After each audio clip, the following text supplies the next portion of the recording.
Well, hello, everyone. Today we are joined by Dr. Shannon Wesley from Lima Memorial Health System Proctology, and she's going to talk a little bit about irritable bowel syndrome today. So thank you so much for joining us, doctor.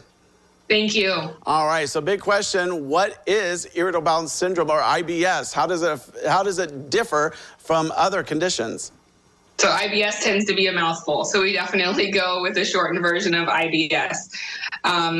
When we start talking about irritable bowel syndrome, we want to make sure that it's important that you don't have any other issues with your colon structurally, meaning that we have ruled out any other causes of what would be your symptoms that we're calling irritability.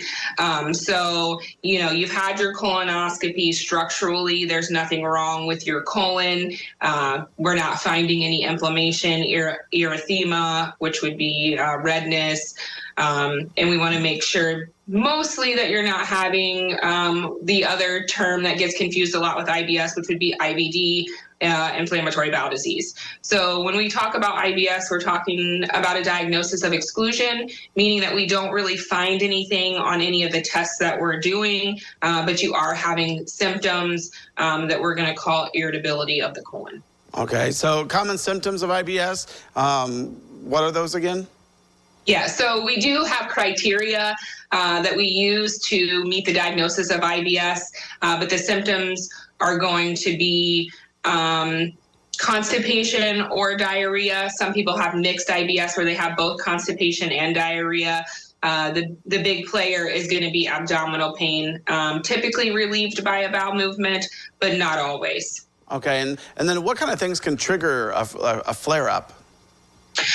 Emotions. So the biggest trigger of irritability in a lot of people's colons are emotions. So whether it's depression, anxiety, stress plays a huge player in a lot of people's colons. So people get stressed out and then they start experiencing constipation or diarrhea.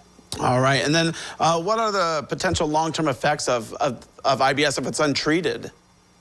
We don't really have any. I mean, research hasn't really shown that we have a lot of long-term effects. So, with things like IBD or inflammatory bowel disease, we know that there is an increased risk of cancer. We don't have any research that proves that, if you have irritability of your colon, that you're looking at any long-term side effects. Okay, and then if you do have IBS, what kind of treatment options are available?